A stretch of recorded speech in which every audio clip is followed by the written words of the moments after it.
ጉድ ነው የኛው ሸሚት ከአንቺ እኮ እንደው የማይሰማ ጉድ የለም፣ የማይሰማ ጉድ የለም። በቃ ልጁን ተይ፣ እኛ እንነግርሻለን አሰሚ። እንዲህ ልጁ ሚስቱን ይፈልጋል። ተፋቺው፣ በቃ ተፋቺው ጋይስ። እንዴ ምኑ ናት እቺ? ተለጠፈሽ እኮ እንደው በማስትሽ ድብን ተደርጎ እንደሚለጠፍ ልጁ ላይ ተለጠፍሽበት እኮ። እንዴ ልጁ የሩታ ፍቅር አለበት፣ የሩታ ፍቅር ከውስጡ አልወጣም እያለን እየደጋገምን እየነገርንሽ ነው። አንቺ ግን መስሚያ ይጥጥ ብለሽ እኔ አፈቅርሃለሁ፣ እኔ ወድሃለሁ፣ እኔ የወደፊት ሚስትህ የመሆን ታዛዥ ሚስትህ ለመሆን ነው የምፈልገው ምናምን። እንዴ ወንድ ልጅ እንደዚህ ስለ ቀባጠርሽ ከአንቺ ጋር የሚኖር ይመስልሻል? አትሸወጂ ውሽሚትዬ፣ አትሸወጂ። ለምን እንደሆነ ታውቂያለሽ? ወንድ ልጅ አንቺ የፈለገ ነገር ብታታልይ ወይ የፈለገ ነገር ብትሆኝለት ብትነጠፊለት እንኳን ማለት ነው፣ ወንድ ልጅ አንዴ ልቡ ላይ የሚያፈቅራት ሴት ካለ ያችን ሴት መርሳት አይችልም። አራት ነጥብ። ሄርሜላችን ውሽምዬ ስሚ፣ እንደው መስሚያሽ ጥጥ አታርጊ። ሁሉ ሰው እየነገረሽ ነው፣ ግን አንቺ መስሚያ ጥጥ ብለሽ አብርሽዬ መልስልኝ። እኔ ያንተን መልስ እየጠበቅኩ ነው። እኔ በጣም እንደማፈቅር ምንም ነገር ላይ ቢፈጥር ካንተ ጋር ከጎንህ እንደምሆን እየነገርኩ ነው።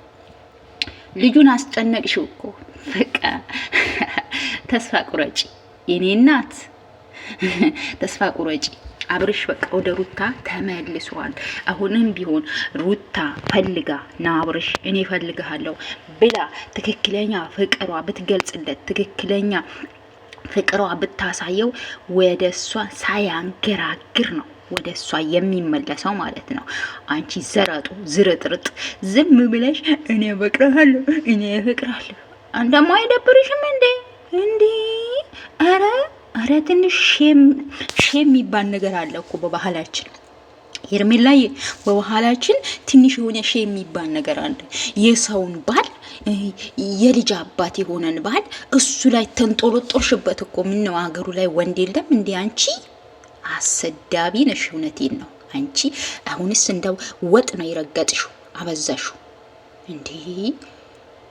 ሩታዬን አየሻት? ቀብራር ብላ ዘና ብላ አታስጨንቁት፣ በቃ ልጁን ታውት በቃ እያለችሽ ነው። አንቺ ግን ምን እወድሃለሁ እኔ ያፈቅርሃለሁ ይሁን ገልቱ ነሽ። እውነቴን ነው። አንቺ እንዴ ሰው በሰው ትዳር ውስጥ ገብቶ እንደዚህ ሙጥኝ ይላል እንዴ? አልላቀቅ ይላል እንዴ? ልቀቂው፣ ተይው በቃ እንዴ። ወደ ሚስቱ ሄደዋል አብርሽ። ተፋቺው አንቺ ሄርሜላ ትሰሚያለሽ? ውሽሚትዬ ተፋቺው ልጁ ወደ ሚስቱ ሄዷል።